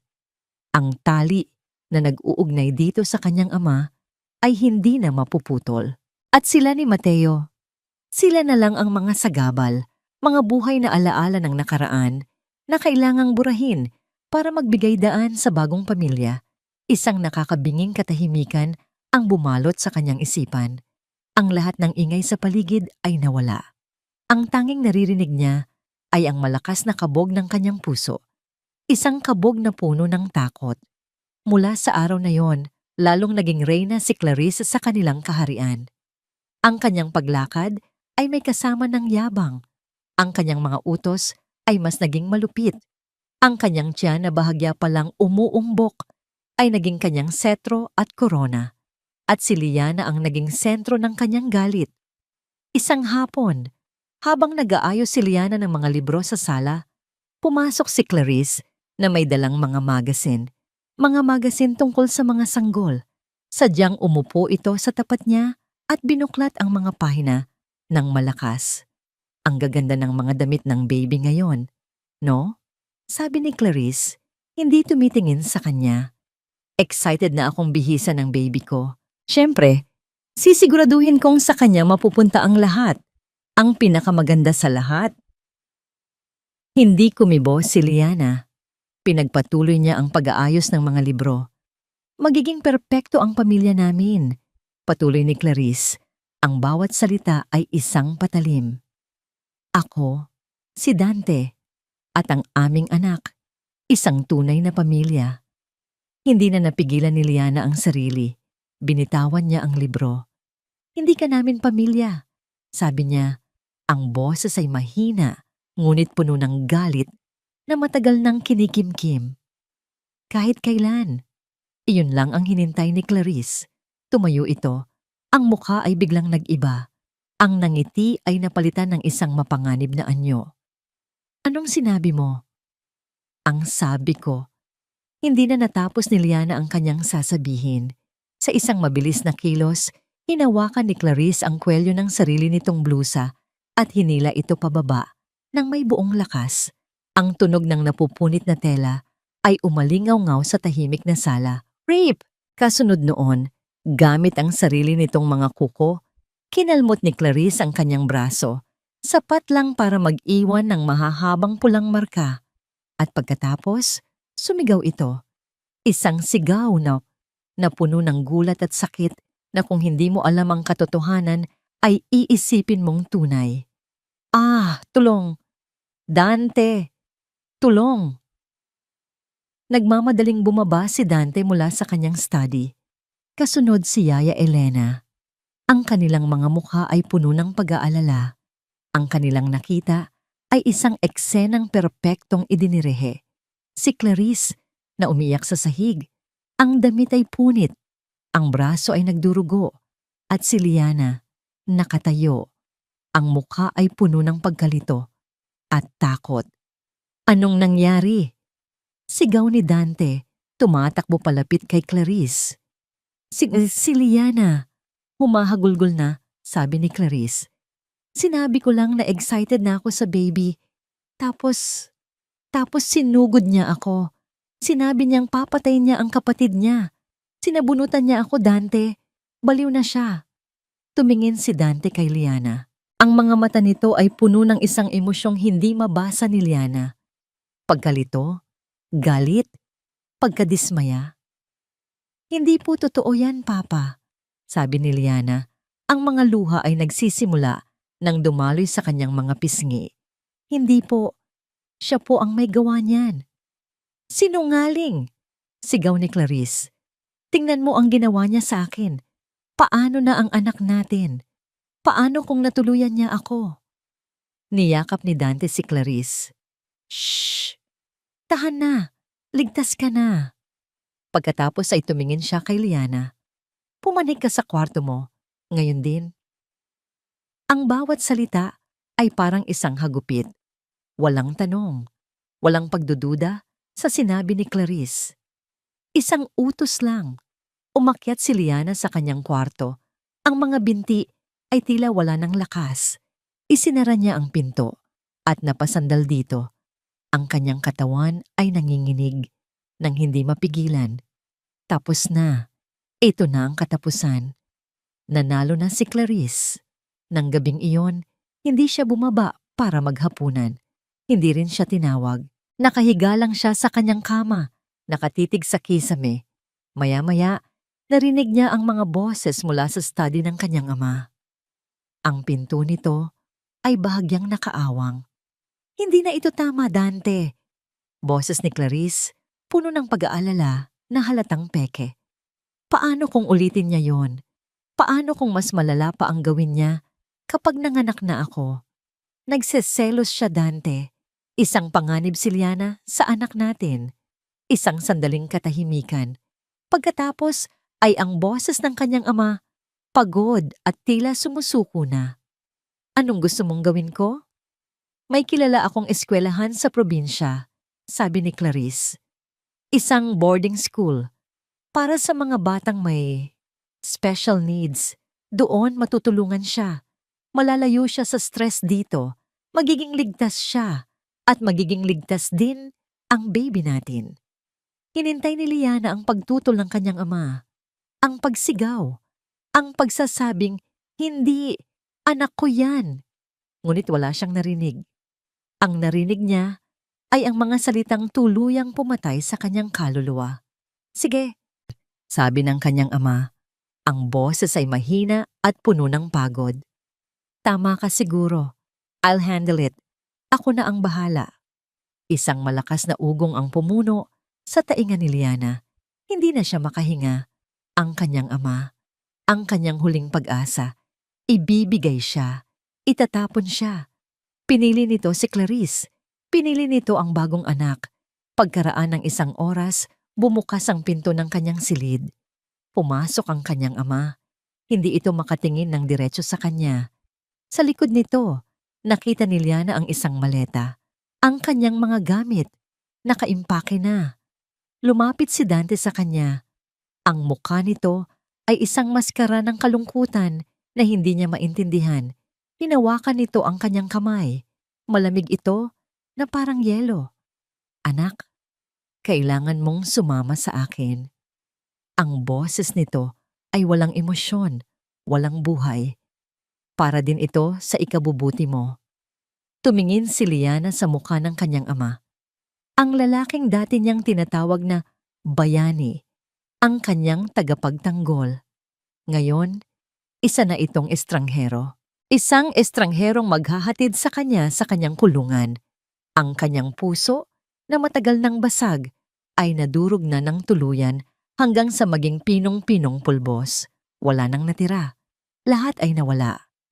Walang salitang namutawi sa bibig ni Liana habang sumusunod sa kanyang ama palabas ng mansyon.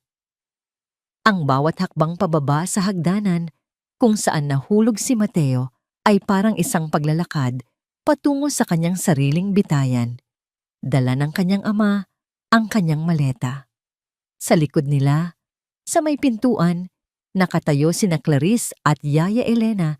Ang kanilang mga muka ay nagpapakita ng perpektong halo ng awa at pag-aalala. Ngunit sa kanilang mga mata, nakita ni Liana ang hindi maitatagong kislap ng tagumpay.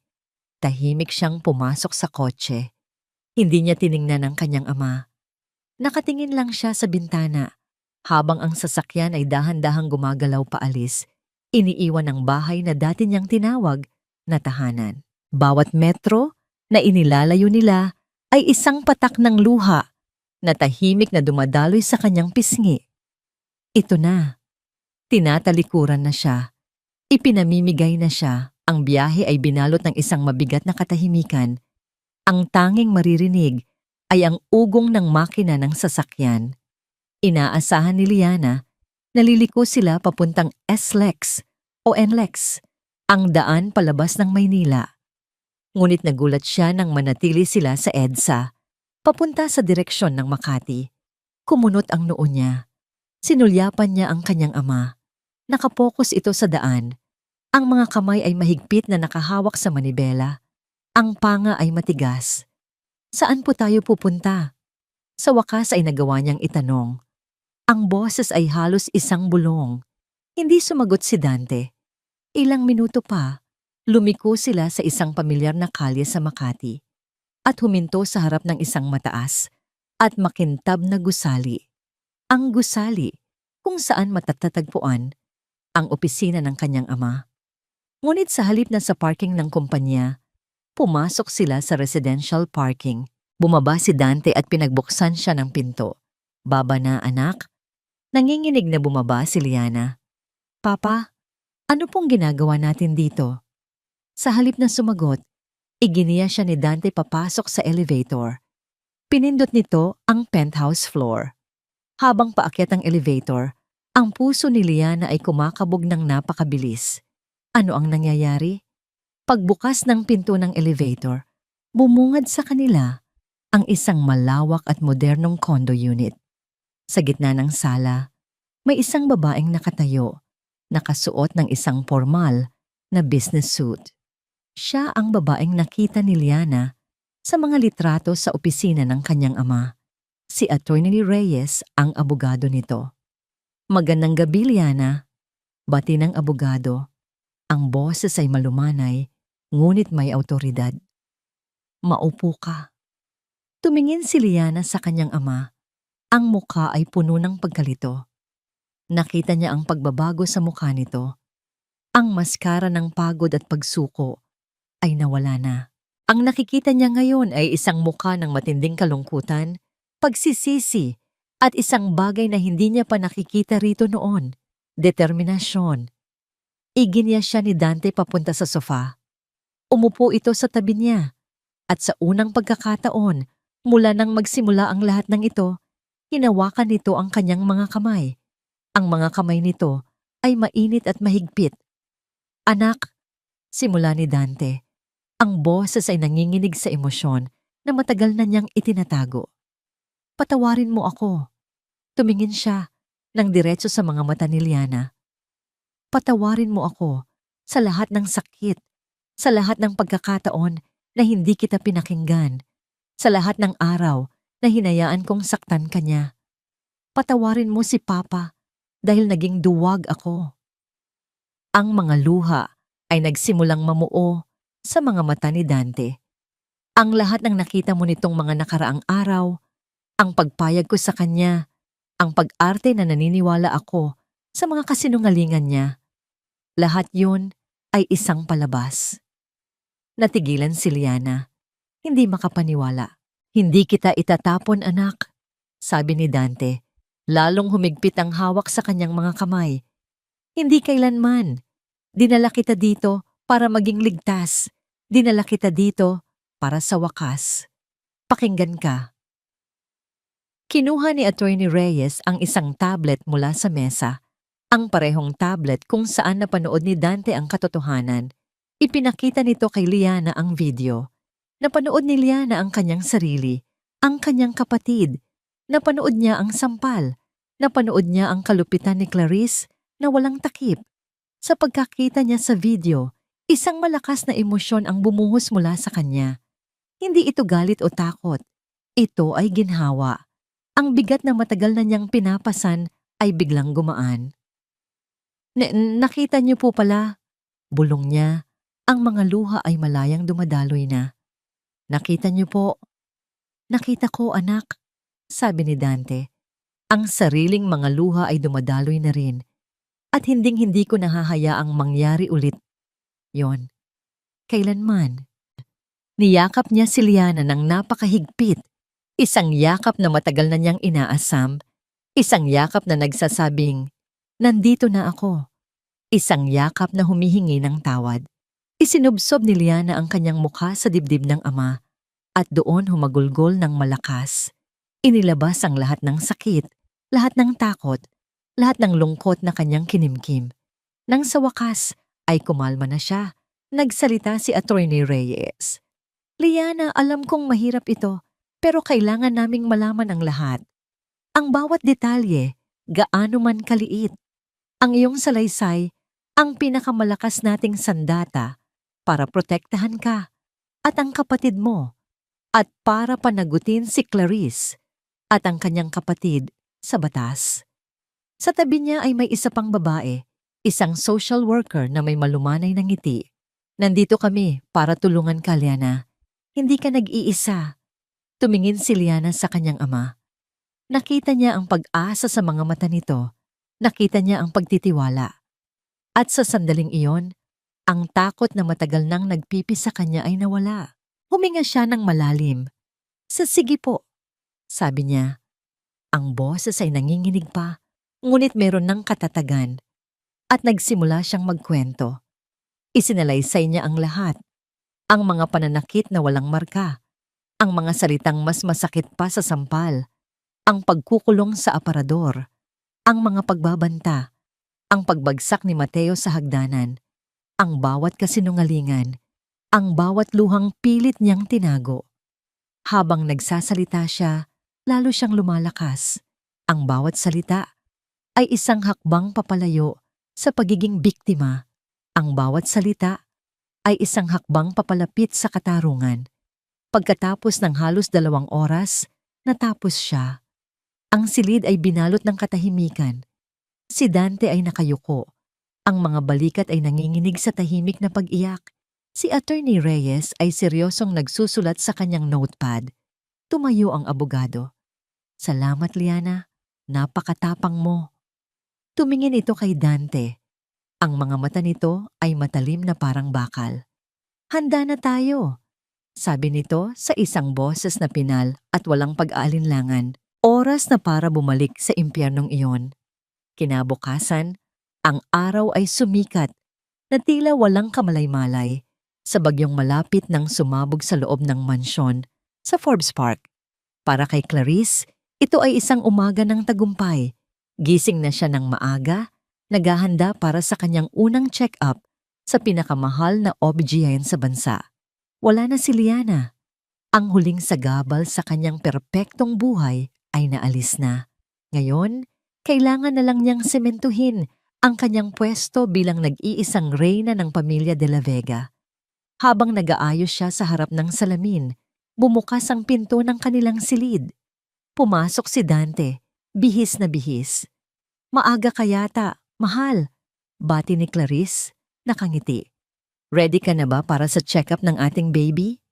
May mas importante tayong kailangang gawin, sagot ni Dante. Ang boses ay kalmado, ngunit may kakaibang bigat. Ano naman yun? Tanong ni Clarice. Mag-uusap tayo. Sa baba. Lahat tayo. Bumaba sila sa sala. Nandoon na si Yaya Elena, naghahanda ng almusal. Nang makita ang seryosong mukha ni Dante, bahagyang kumunot ang noo nito. May kakaiba sa atmosfera. Maupo kayo. Utos ni Dante. Ang kanyang tono ay hindi na nag-aanyaya, kundi nag-uutos. Nagkatinginan ang magkapatid bago umupo sa sofa. Anong problema, Dante? Tanong ni Clarice, nagsisimula ng mairita. Bago pa man makasagot si Dante, tumunog ang doorbell. Ako na ang magbubukas, sabi ni Dante. Naglakad siya papunta sa pinto. Pagbukas niya, hindi lang isang tao ang pumasok. Unang pumasok si Attorney Reyes, kasunod ang dalawang social worker mula sa DSWD, Department of Social Welfare and Development. At sa likod nila, pumasok si Liana. Nanlaki ang mga mata ni Clarice at Elena. Ang kulay sa kanilang mga muka ay biglang nawala. Ang pagkalito ay mabilis na napalitan ng sindak. Anong ibig sabihin nito? Sigaw ni Clarice. Napatayo. Liana, anong ginagawa mo dito? Dante, ano to? Si Liana ay hindi natinag. Sa unang pagkakataon, hindi siya yumuko. Tumingin siya ng diretso sa mga mata ng kanyang madrasta. Sa likod niya, inilagay ni Dante ang isang kamay sa kanyang balikat. Isang kilos ng suporta at proteksyon. Maupo ka, Clarice, sabi ni Attorney Reyes. Ang boses ay matalim na parang kutsilyo. Ako si Attorney Amanda Reyes, ang legal counsel ng pamilya de la Vega. At narito kami kasama ang mga kinatawan mula sa DSWD para imbestigahan ang mga seryosong akusasyon ng child abuse sa loob ng pamamahay na ito. Abuse? Walang katotohanan yan. Depensa ni Clarice, ang boses ay tumataas. Gawa-gawa lang yan ng batang yan. Nagseselos siya sa kapatid niya, kaya siya gumagawa ng kwento. Kalmadong inilapag ni Attorney Reyes ang isang tablet sa mesa. Ang parehong tablet. Pinindot niya ang play. Muling umalingaw-ngaw sa sala ang tunog ng sampal, ang iyak ni Mateo, ang malupit na boses ni Clarice. Iyan ba ay gawa-gawa lang, Ginang de la Vega? Tanong ng abogado. Iyan ay inedit. Frame up yan. Desperadong sigaw ni Clarice. Talaga ba? Sabi ni Attorney Reyes, kinuha ang isang folder mula sa kanyang briefcase. Kung gayon, baka maipaliwanag mo rin ang medical report na ito mula sa doktor ni Mateo na nagsasabing ang kanyang mga pinsala ay hindi naaayon sa isang simpleng pagkahulog sa hagdan. O kaya naman, ang sinumpaang salaysay ng 3 dati ninyong kasambahay na nag-resign dahil hindi nila masikmura ang pagtrato nyo sa mga bata. Bawat salita ng abogado ay isang pako na lalong nagbaon sa magkapatid. At ikaw naman, Elena Reyes Alcantara, binalingan ng abogado si Yaya Elena na ngayon ay namumutla na. Nakalimutan mo yatang ilagay sa iyong biodata na kapatid ka ni Clarice, hindi ba? Ang pagkabunyag ng sikretong yon ang tuluyang nagpaguho sa kanilang depensa. Hindi, bulong na lang ni Yaya Elena. Papa! Nagsalita si Liana sa unang pagkakataon. Ang boses ay matatag. Humarap siya kay Dante, ngunit ang kanyang mga mata ay para sa lahat. Si Tita Clarice po ang nagtulak kay Mateo. Sa wakas, nagsalita si Liana, hindi na natatakot. Ako po ang umako ng kasalanan dahil tinakot niya ako. Nakita ko po. Tinakot niya si Mateo kaya siya napaatras. Hindi po siya nahulog. Itinulak siya ng takot na ibinigay ni Tita Clarice. Tumingin siya kay Clarice. Ang mga mata ni Liana ay hindi na nagpapakita ng takot, kundi ng isang uri ng awa. Hindi na ako takot sa'yo. Iyon na ang huling salita, ang huling pako sa kabaong. Doon na sumabog si Clarice, nawala na ang lahat ng pagkukunwari. Ang babaeng sopistikada ay naging isang halimaw na sumisigaw. Magasinunggaling, lahat kayo, ahas ka Dante, traitor! Pagkatapos ng lahat ng ginawa ko para sa'yo, ito ang igaganti mo. At ikaw, bata ka. Dinuro niya si Liana. Sana hindi ka nalang ipinanganak. Peste ka sa buhay namin. Sa gitna ng kanyang pagwawala, hinawakan niya ang kanyang tiyan. Ang anak ko, ang anak natin, Dante. Hindi mo pwedeng gawin sa amin to.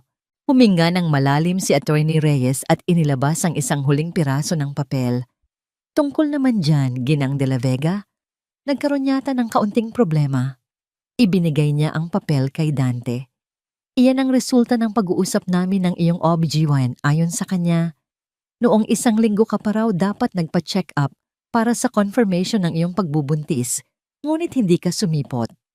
Bukod pa roon, ang pregnancy test na ibinigay mo kay Ginoong de la Vega ay nagmula sa isang brand na kilala sa pagbibigay ng false positives at madaling manipulahin. Tiningnan ni Dante si Clarice. Hindi ka buntis, hindi ba?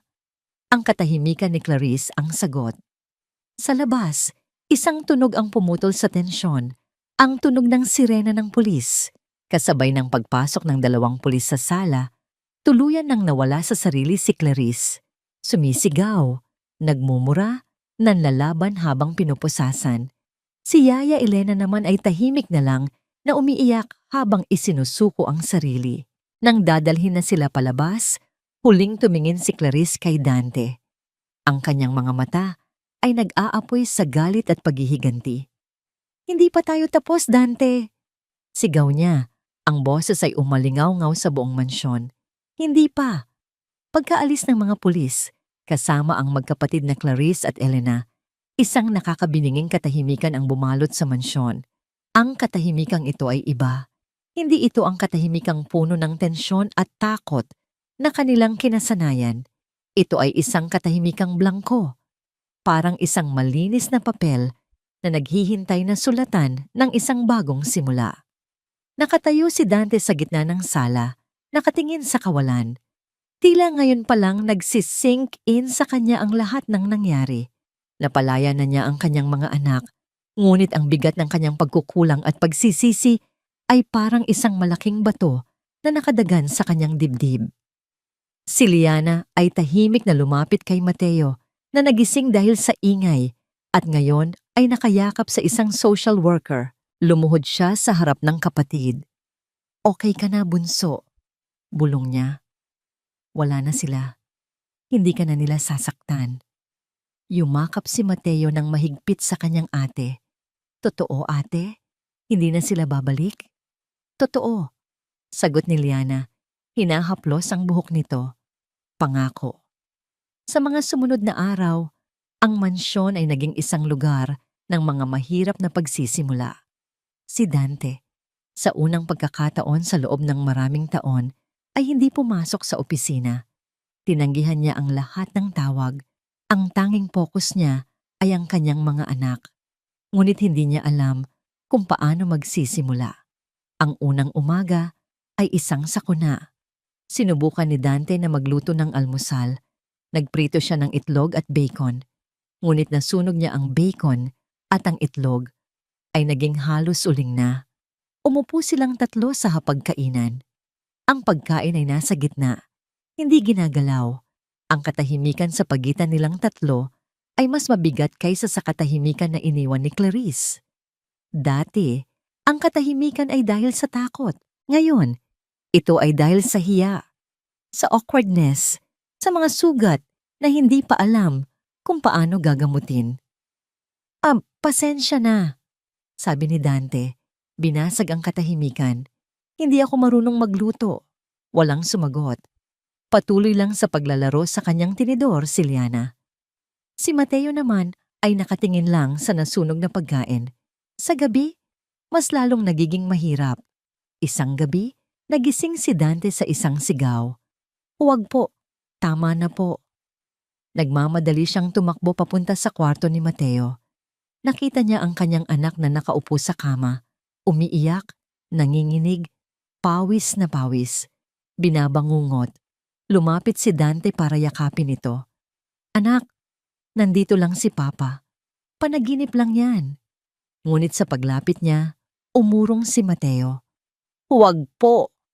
Sigaw nito, ang mga mata ay puno pa rin ng takot mula sa panaginip. Naramdaman ni Dante ang isang matinding kirot sa kanyang puso. Pati ang sarili niyang anak ay natatakot sa kanya. Umupo na lang siya sa sahig, ilang talampakan ang layo mula sa kama, hanggang sa kumalma si Mateo at muling makatulog.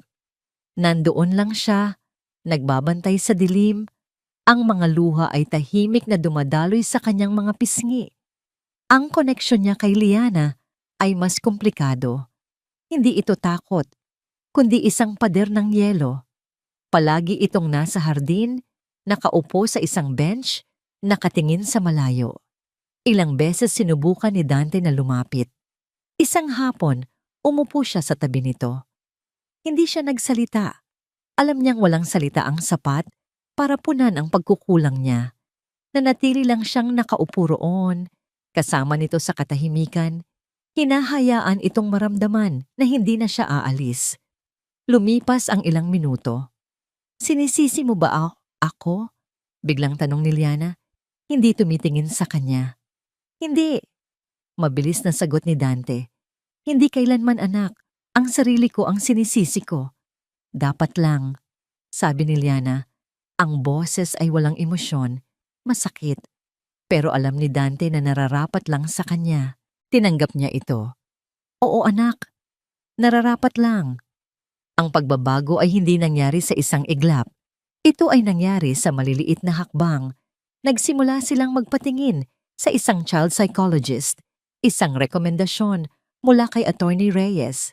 Sa una, ayaw ni Liana, ngunit pumayag din ito. Doon, sa isang ligtas na lugar, unti-unti nilang natutunang bigyan ang pangalan ng kanilang mga nararamdaman. Natutunan ni Mateo na ang kanyang mga bangungot ay normal. Natutunan ni Liana na ang kanyang galit ay may karapatang marinig. At natutunan ni Dante kung paano makinig. Isang bagay na matagal na niyang nakalimutan. Isang hapon, habang nag-aayos si Dante ng mga lumang gamit sa bodega, nakita niya ang isang kahon. Nakasulat dito, mga gamit ni Martha. Ang kanyang yumaong asawa. Binuksan niya ito. Sa loob ay mga litrato, mga sulat, mga alaala. Umiyak siya, hindi dahil sa lungkot ng pagkawala, kundi dahil sa pagsisisi. Nalaman niyang ang pagtakas niya sa sakit na yon ang naging dahilan kung bakit niya napabayaan ang mga bunga ng kanilang pagmamahalan. Kinagabihan, habang naghahapunan sila, pizza na in-order na lang nila, may iniabot si Liana sa kanya. Isa itong papel, isang drawing. Gawa po ni Mateo, sabi ni Liana. Kinuha ni Dante ang papel. Nanginginig ang kanyang mga kamay. Ang drawing ay simple lang, gawa sa Crayola. May 3 tao, isang malaki at 2 maliliit. Hindi tulad ng dating drawing, Hindi na nasa malayo ang tatay. Ngayon, nasa gitna na siya at hawak niya ang mga kamay ng dalawang bata. Nakangiti silang lahat. Tumingin si Dante sa drawing. Isang patak ng luha ang pumatak sa papel. Tumingala siya sa kanyang mga anak. Si Mateo ay nahihiyang nakangiti. Si Liana naman, sa unang pagkakataon, sa napakatagal na panahon, ay bahagyang nang ngumiti rin sa kanya. Hindi niya napigilan ang sarili. Humagulgol siya. Isang iyak ng pasasalamat, ng kaluwagan, at ng pag-asa. Ang unang hakbang sa paghilom ay naibigay na. Isang taon na ang lumipas. Ang mansyon sa Forbes Park ay iba na. Ang dating malamig at nakakabinging katahimikan ay napalitan na ng mga tunog ng buhay. Ang halakhak ni Mateo na naglalaro, ang tunog ng gitara na tinutugtog ni Liana, ang kaluskos ng mga pahina na libro na binabasa ni Dante. Ang pagbabago ay hindi madali. May mga araw na mahirap, may mga gabing may bumabalik na masamang panaginip. Ngunit ang kaibahan ngayon, hindi na nila ito hinaharap ng mag-isa. Isang Sabado ng umaga, ang tatlo ay nasa hardin. Hindi na ito ang hardin na perpektong inaalagaan ng mga hardinero. Mayroon na itong isang patch ng lupa na magulo, puno ng mga tanim na gulay na sila mismo ang nag-alaga. Papa, tingnan mo. May bulate. Tuwang-tuwang sigaw ni Mateo. Hawak ang isang maliit na nilalang na gumagalaw-galaw. Napangiti si Dante, ang kanyang mamahaling polo ay may bahid na ng putik. Hayaan mo siya, anak. Kaibigan natin yan. Tumutulong siya sa mga halaman natin. Si Liana naman, na nakasuot ng lumang t-shirt at shorts, ay nagdidilig ng mga kamatis. Papa, sa tingin ko mamumula na ang mga ito sa susunod na linggo. Salamat sa pag-aalaga mo na, anak, sabi ni Dante. Umupo siya sa damuhan, pinapanood ang kanyang dalawang anak. Dati, ang yaman para sa kanya ay ang mga numero sa kanyang bank account at ang lawak ng kanyang ari-arian. Ngayon, natuklasan niyang ang tunay na kayamanan ay nasa mga sandaling tulad nito. Ang amoy ng lupa, ang init ng araw, at ang tunog ng tawanan ng kanyang mga anak. Ang mga sandaling tulad nito ang naging pundasyon ng kanilang bagong buhay. Nagbago ang mga prioridad ni Dante. Ang dating pag-alis ng maaga at pag-uwi ng gabi ay napalitan. Ngayon, ano man ang mangyari, 5:00 ng hapon ay nasa bahay na siya. Ang mga business trip ay ibinaba niya sa pinakamababa. Isang gabi, may mahalagang pagtatanghal sa eskwelahan ni Liana. Isa siyang bida sa kanilang stage play. Sa lumang buhay ni Dante, malamang ay isang buke ng bulaklak lang ang ipapadala niya bilang kinatawan. Ngunit ngayong gabi, nakaupo siya sa pinakaharap na hilera. Nang lumabas si Liana sa entablado, nakasuot ng isang magandang bestida, isang kakaibang pagmamalaki ang bumalot sa puso ni Dante. Hindi lang dahil sa galing nitong umarte, kundi dahil sa nakikita niya sa mga mata nito. Ang dating takot at lungkot ay napalitan ng kumpiyansa at liwanag. Habang binibigkas ni Liana ang kanyang mga linya, ang boses nito ay malinaw at matatag. Hindi na ito ang batang babaeng takot magsalita. Nang matapos ang palabas at yumuko si Liana sa harap ng mga manonood, si Dante ang unang tumayo para pumalakpak. Sumigaw siya, "Bravo anak, I'm so proud of you." Sa kotse, pauwi, isang komportabling katahimikan ang namayani. Papa, biglang sabi ni Liana, binasag ang katahimikan. Salamat po sa panonood. Kahit kailan anak, kahit kailan hindi ko napapalampasin yan, sagot ni Dante. Muling natahimik. Maya-maya, muling nagsalita si Liana. Ang boses ay mas seryoso na. Papa, kumusta po ang puso mo? Natigilan si Dante sa tanong. Ito ang tanong na palaging tinatanong sa kanila ng kanilang therapist. Okay naman, medyo pagod pero masaya. Ako rin po, sabi ni Liana. Huminga ito ng malalim. Papa, napatawad na po kita. Ang mga salitang yon ay tila nagpatigil sa pag-ikot ng mundo ni Dante. Ipinreno niya ang sasakyan sa gilid ng daan. Hinarap niya ang anak. Ang mga mata ay nagsisimula ng mamasa. Alam ko pong may mga sugat na hindi na mawawala. Patuloy ni Liana. Ang sariling mga mata ay nangingilid na rin sa luha. Pero nakita ko po lahat ng ginawa niyo sa loob ng 1 taon. Tinupad niyo po ang pangako niyo. Nandyan po kayo. Palagi. At iyon po ang mas mahalaga. Hindi na napigilan ni Dante ang kanyang mga luha. Salamat anak, sabi niya. Ang boses ay basag. Salamat. Hinding-hindi ko sasayangin yan. Pangako. Pag-uwi nila sa bahay, naabutan nila si Mateo na nakatulog na sa sofa habang naghihintay sa kanila. Ang TV ay nagpapalabas ng isang cartoon movie. Binuhat sana ni Dante si Mateo papunta sa kwarto nito, ngunit pinigilan siya ni Liana. Dito na lang po muna tayo, Papa. Samahan natin siya. Umupo si Dante sa sofa. Maingat niyang inihiga ang ulo ni Mateo sa kanyang kandungan. Umupo naman si Liana sa kabilang tabi at dahan-dahang isinandal ang kanyang ulo sa balikat ng ama. Ang bigat ng ulo ni Liana sa isang balikat, ang mainit na hininga ni Mateo sa kanyang hita. Ito ang mga kadenang hindi na niya gustong kalagan.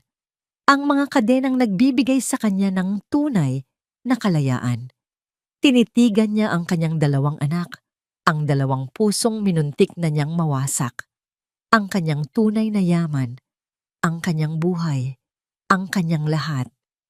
Hinaplos niya ang buhok ni Liana at marahang hinalikan ang noo ni Mateo. Dito, sa tahimik na sandaling ito, sa gitna ng tahanang kanilang muling itinayo, nahanap niya ang kapayapaang matagal na niyang hinahanap. At sa kanyang puso, isang pangako ang muling binigkas, hindi na para sa sarili lang, kundi para sa kanila. Nandito lang si Papa, bulong niya sa hangin. Palagi. Sa pagtatapos ng kwentong ito, malinaw na ang tunay na trahedya ay hindi ang pagkawala ng yaman, kundi ang pagkabulag ng isang ama sa sakit ng sariling mga anak. Sa likod ng marangyang mansyon at perpektong imahe ng pamilya, unti-unting nahayag kay Dante ang katotohanang ang tahanang pinaniniwalaan niyang ligtas ay naging isang impyerno para sa 2 musmos. Ang kasinungalingan at kasakiman ni na Clarice at ng kanyang kasabwat ay bumagsak sa harap ng katotohanan, pinatutunayan na walang kasamaan ang habambuhay na nakapagtatago.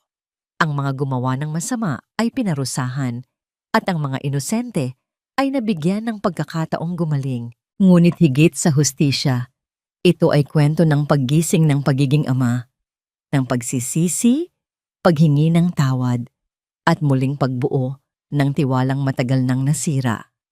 Sapagkat ang tunay na tahanan ay hindi sinusukat sa yaman, kundi sa pag-aaruga at pag-unawa. Bago tayo magtapos, nais kong itanong, sa tingin mo sapat ba ang pagsisisi upang paghilumin ang sugat ng mga bata? At kung ikaw si Dante, paano mo haharapin ang kasalanan ng nakaraan? Higit sa lahat, kumusta ka ngayon? Sana'y ligtas at mayakap mo ang mga mahal mo. Salamat sa panonood hanggang dulo. Narito lang ako, handang makinig sa iyong saloob.